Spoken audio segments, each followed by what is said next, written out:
ফেসবুকে দেখেই তো লোভ লেগে গেল আর সাথে সাথেই চলে গেলাম তৈরি করতে।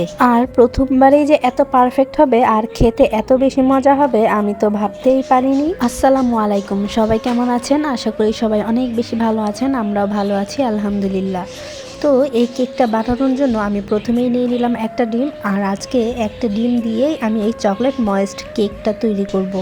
তো প্রথমে আমি ডিমটা ভালোভাবে ফেটিয়ে এরপর এতে দিয়ে দিলাম আধা কাপ চিনি, আর চিনিটা তো পরিমাণ মতো যার যতটুকু মিষ্টি খেতে ইচ্ছা আর কি। চিনি দিয়ে এরপর ভালোভাবে মেশাতে হবে যতক্ষণ না পর্যন্ত চিনিটা গলে যায়। তো আমার চিনি গলে যাওয়ার পরে এরপর আমি এতে দিয়ে দিলাম 1 কাপ ময়দা, আধা কাপ কোকো পাউডার আর হচ্ছে 1 চামচ বেকিং পাউডার অ্যান্ড স্বাদ মতো লবণ। এরপর তো নাড়াচাড়া দিতে থাকতে হবে যতক্ষণ না পর্যন্ত সব একসাথে মিক্সড হয়ে যায়। আর তার সাথে অ্যাড করতে হবে লিকুইড দুধ। আমি দুধটা একবারেই দিচ্ছি না, একটু একটু করে দিয়ে মিক্সড করে নিচ্ছি। সব একসাথে মিক্সড হয়ে গেলে এরপর এতে দিয়ে দিব একটুখানি সয়াবিন তেল। তেলটা দিয়ে তেলটা একটু ভালোভাবে এটার সাথে মিশিয়ে নিতে হবে।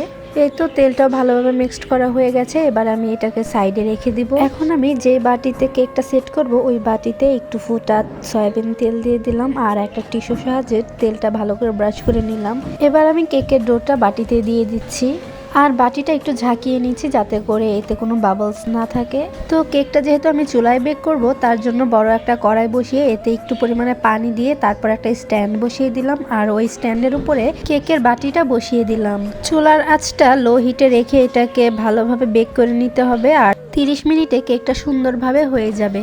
এখন আমি একটু সুগার সিরাপ তৈরি করব, তার জন্য একটা কাপে অর্ধেক পরিমাণে পানি নিয়ে এতে দিয়ে দিলাম 2 চামচ চিনি আর দিয়ে দিলাম একটুখানি কফি। এরপর এটাকে একটুখানি নাড়াচাড়া দিয়ে তৈরি করে নিতে হবে সুগার সিরাপ। আর আমার সুগার সিরাপ তো একদম রেডি।